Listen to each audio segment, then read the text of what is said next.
बोलो जयकारा बोल मेरे श्री गुरु महाराज की जय। श्री परमहंस अवधूत मत अमर ज्योति दर्शन ज्योतिमय उपासना स्थल भाग्य विधाता श्री अनंतपुर के निर्माता प्रेमा भक्ति के प्रदाता श्री परमहंस अवतार श्री तृतीय पातशाही जी महाराज ने श्री अनंतपुर के कण कण में सेवा और भक्ति का संचार किया। इसके अणु अणु में चरण स्पर्श कर इसे तीर्थ धाम बना दिया। परंपरागत महान विभूतियों ने इसे उत्तरोत्तर आत्मिक आनंद से मुखरित कर दिया। फिर भी श्री अनंतपुर की विशाल रचना में हर स्थान अपना ही श्रेय लिए हुए है। श्री अनंतपुर के पश्चिम में उद्यानों के बीच पवित्र निर्मल सुरभित वातावरण में एकांत प्रशांत प्रदेश है, जहाँ पर श्री शांति भवन भजनाभ्यास स्थल श्री अनंतसर की सीमा में ज्योतिमय उपासना स्थल स्थित है। ये भक्ति परमार्थ के महान केंद्र श्री अनंतपुर को तीर्थ धाम बनाने का श्रेय लिए हुए है। इस स्थान का निर्माण करने की श्री मौज को श्री परमहंस सद्गुरु देव जी श्री तृतीय पातशाही जी महाराज के प्रवचनानुसार श्री परमहंस सद्गुरु देव जी श्री तृतीय पातशाही जी महाराज ने आरंभ किया। महामहिम इस स्थान की उपमा नहीं की जा सकती। यह श्री परमहंसों का संगम है, स्थल है तथा प्रेमियों के हृदयों को शांति प्रदान करने वाला है। यहाँ पर पहुंचते ही श्री सद्गुरु देव जी महाराज की प्रत्येक लीला समय समय पर फरमाए गए श्री प्रवचन तथा गुरु सेवा और भक्ति के सब दृश्य एक एक करके आंखों के सन्मुख साकार रूप में दिखाई देते हैं। यह स्थान अत्यंत पुण्यशील तथा जन्म जन्मांतरों से की तपस्या लिए हुए है। श्री परमहंस अवतार श्री तृतीय पातशाही जी महाराज इस स्थान के विषय में फरमाया करते हैं। यह पावन क्षेत्र श्री ऋषि मुनियों की तपोभूमि रहा है। ये स्थान सचखंड से उतरे हुए मानचित्र है। यहाँ पर पहुंचते ही आत्मानंद तथा मानसिक शांति की स्वस्थ ही अनुभूति होती है। अब वही श्री प्रवचन हमारे सन्मुख साकार रूप में उपस्थित हैं। इस वंदनीय पूजनीय स्थान की महिमा किन शब्दों में की जाए। श्री अनंतसर श्री परमहंस अवतार श्री तृतीय पातशाही जी महाराज ने तीर्थों के सिरमौर श्री अनंतसर महातीर्थ का उद्घाटन किया। इस महातीर्थ की सेवा ने सृष्टि में धूम मचा दी, भक्ति परमार्थ की ध्वजा चौखंटी में फहरा दी। यह स्थान 7 वर्षों में बनकर तैयार हुआ। उस समय की परिस्थितियों के अनुसार तथा समय की न्यूनता के कारण इसे पूर्ण रूप में भव्य रूप नहीं दिया जा सका था। श्री सद्गुरुदेव जी महाराज ने श्री स्नान कर इसके जल को अमृतमय बना दिया। हर पर्व पर इसके तट पर विराजमान होकर इसके गौरव को बढ़ाते श्री अनंतसर ने महातीर्थ बनकर श्री अनंतपुर में महान गरिमा का स्थान पाया। हृदय सम्राट करुणा निधान श्री 108 श्री सद्गुरुदेव जी महाराज श्री पंचम पातशाही जी ने भी श्री आज्ञा और मौज अनुसार श्री अनंतसर महातीर्थ को महान श्रेय दिया। पर्व के दिन प्रातः समय श्री कार में विराजमान होकर श्री अनंतसर की परिक्रमा करते श्री अनंत शांति भवन तथा श्री अनंत शांति धाम की वंदना करते हुए श्री परमहंस अवधूत मंदिर के सामने की ओर फूल पताशे समर्पित कर अर्चना करते और सत्संग अभ्यास स्थल में श्री परमहंस दयाल जी के श्री चरणों में वंदना करते। इसके पश्चात श्री अनंतसर के तट को पावन बनाते।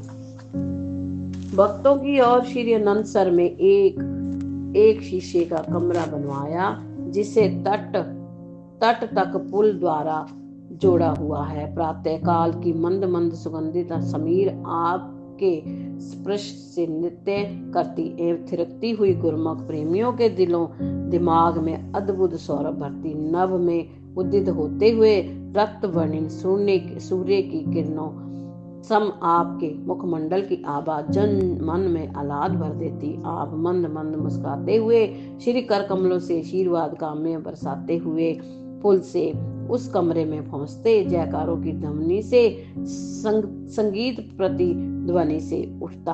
आप फूल बताशे से श्री अनंत सर की अर्चना करते, पुनः श्री स्नान कर इसके जल को अमृत में बना देते।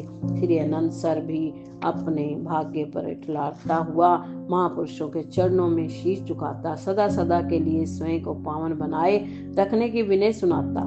श्री स्नान के पश्चात आप फूल बताशे समर्पित कर पुण्य श्री अनंत सर की पूजा करते, चहु और आशीर्वाद की वृष्टि करते हुए मौन ध्यान करवाते। इस प्रकार श्री अनंत सर की महत्ता को समझाते हुए श्री कार में विराजमान हो जाते। श्री अनंत सर के फर्श एवं दीवारों को रगड़ रगड़ कर साफ करने के लिए प्रत्येक पर्व से 10-15 दिन पूर्व 1-2 दिन विशेष सेवा के लिए श्री आज्ञा व मौत प्रकट की जाती।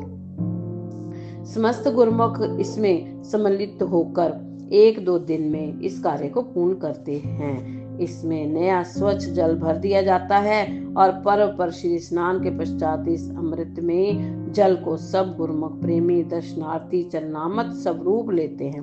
सब तीर्थों के सिरमौर श्री अनंत सर में गुरुमुख जन एक पर्व से दूसरे पर्व तक स्नान करने का सौभाग्य प्राप्त करते हैं। आप श्री अनंत सर के विशेष सेवा के अवसर पर सदैव यहाँ आकर श्री दर्शन से लाभान्वित करते, सबको अपनी अनुपम लीला से सरसाते और इस तीर्थ की महिमा और पुण्य का बखान करते। एक बार विशाखी के पर्व से पहले जब यहाँ सफाई की सेवा हो रही थी, आपने प्रातः श्री आरती के पश्चात यहाँ श्री दर्शन दिए। तट पर विराजमान होकर सब गुरुमुखों को अपने सन्मुख बिठाकर नाश्ता करवाया।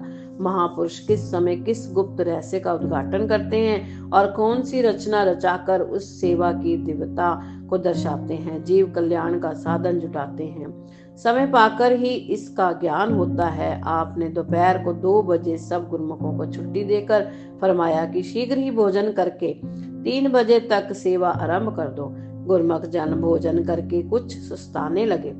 उधर ठीक 3 बजे मधुर एवं उच्च स्वर में श्री कार हॉर्न करती हुई भक्तों की ओर से श्री अनंत सर के तट पर पहुंच गए।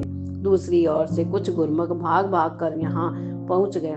किसी को भी यह एहसास ना था कि इतनी गर्मी में महाप्रभु जी दोबारा कृपा करेंगे। आपने उन 20-25 गुरुमुखों को बिठाकर पावन वचनामृत की वृष्टि की कि श्री अनंतपुर की प्रत्येक सेवा से ही मन की शुद्धि होती है, लेकिन श्री अनंत सर की सेवा महान एक विशेष महत्व रखती है। इसके फर्श को जितना रगड़ रगड़ कर साफ करोगे उतना ही मन भी शुद्ध और पवित्र बनेगा। ऐसा सुअवसर सौभाग्य से मिलता है।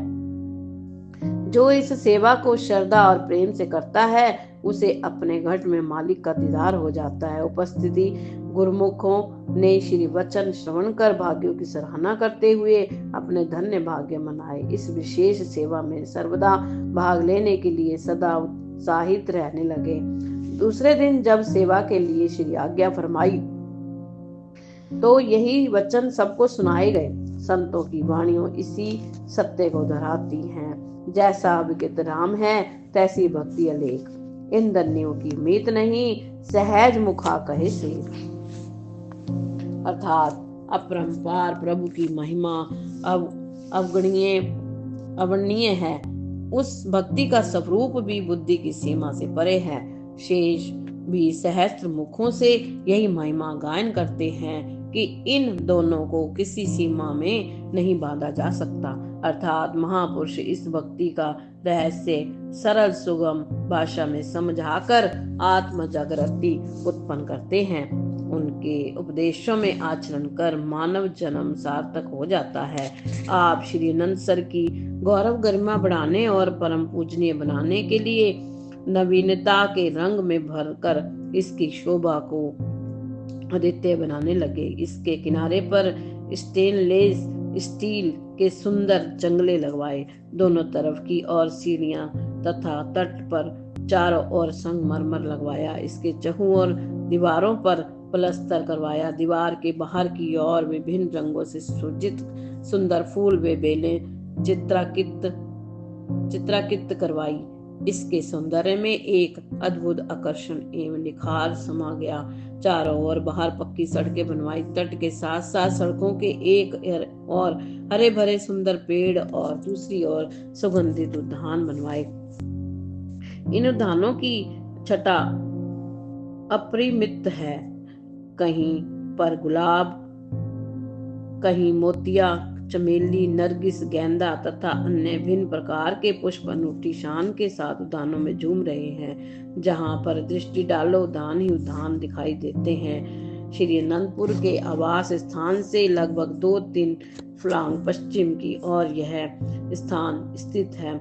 इसकी दोनों ओर की लंबाई उत्तर से दक्षिण तक 875 फुट तथा पूर्व से पश्चिम तक 850 फुट है। चौड़ाई 100 फुट है। महात्मा जन तथा भक्तजन वे भाइयों भक्तानियों के लिए श्री अनंतसर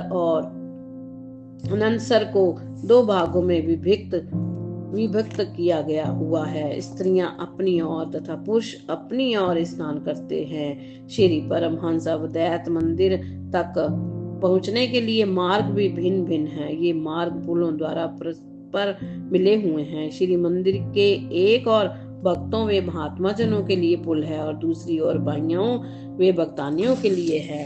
इसके दोनों कोनों पर छतरियां बनी हुई हैं। श्री अनंतसर की संपूर्ण परिक्रमा करते समय दर्शनार्थ यात्री यहाँ बैठकर श्री अनंतसर की लहरों तथा प्रशांत वातावरण का आनंद लेते हैं। श्री अनंतसर सर्व तीर्थों का सिरमौर, श्री परमहंसों की मौजों का साकार रूप तथा श्री अनंतपुर में ज्योतिमय उपासना स्थल के रूप में शोभनायमान है। इसमें मंजन कर प्रेमी जन कृतार्थ हो रहे हैं और होते रहेंगे।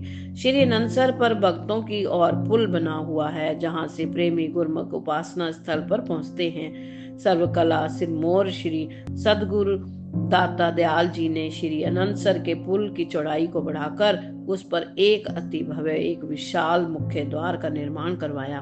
इसकी चौड़ाई 35 फुट तथा ऊंचाई 65 फुट है। इस मुख्य द्वार पर परम पावन पूज्य स्थल महातीर्थ श्री अनंतसर लिखा हुआ है। श्री अनंतसर के मध्य में निर्मित होकर कलाकृति का यह अनुपम नमूना विशेष रूप से महातीर्थ की शोभा का श्रेय लिए हुए है। ज्योतिमय उपासना स्थल तक पहुंचने के लिए यही प्रवेश द्वार है। आपने इस मुख्य द्वार के शीर्ष पर श्री मौज से यह दोहा लिखवाया। श्री आरती पूजा सत्संग सेवा सिमरन और ध्यान श्रद्धा सहित सेवन करे निश्चय हो कल्याण। 1 नवंबर सन 1988 प्रातः काल श्री अनंतसर की पुष्प वे पताशों से अर्चना करते हुए महाप्रभु जी ने इसका शुभ उद्घाटन बहुत धूमधाम से किया। समस्त संगत ने अलौकिक दर्शनों का अलभ्य लाभ प्राप्त किया। श्री मुख से फरमाया, यह भक्ति का तोरण द्वार है, आत्मा को परमात्मा से मिलाने का द्वार है। इस द्वार में प्रवेश करके श्री परमहंस महान विभूतियों की दिव्य प्रतिमाओं का दर्शन करके जीव सहज में ही भक्ति की संपदा से मालो माल होकर जीवन को खुशहाल बनाकर लोक परलोक सुहेला कर सकता है। इसी प्रकार भक्तानियों की ओर भी एक चौड़ा पुल बनवाकर उस पर भव्य गेट का निर्माण करवाया। तट के चारों ओर बनी सड़क के पास भक्तों की तरफ वस्त्र इत्यादि रखने की सुविधा हेतु लंबा बरामदा बनवाया और भक्तानियों की तरफ बरामदे की रूपरेखा तैयार करवाई। अंतर्दृष्टा भविष्य दृष्टा महापुरुषों की मौजों को साकार करने वाले तन प्राण की बाजी लगाकर सहज रूप से प्रेमियों के प्राण बन जाते हैं। आध्यात्मिकता को उन्नति के पथ पर अग्रसर करते हुए युग में क्रांति लाते हैं। जीव को जीवन जीने की कला सिखाते हैं। यही है आत्मिक आनंद प्रदाता जीवन निर्माता और भाग्य विधाता। श्री अनंतसर की महान रजत जयंती एवं स्वर्ण जयंती का विवरण विशेष पर्वों में दिया जाएगा। बोलो श्री गुरु महाराज की जय।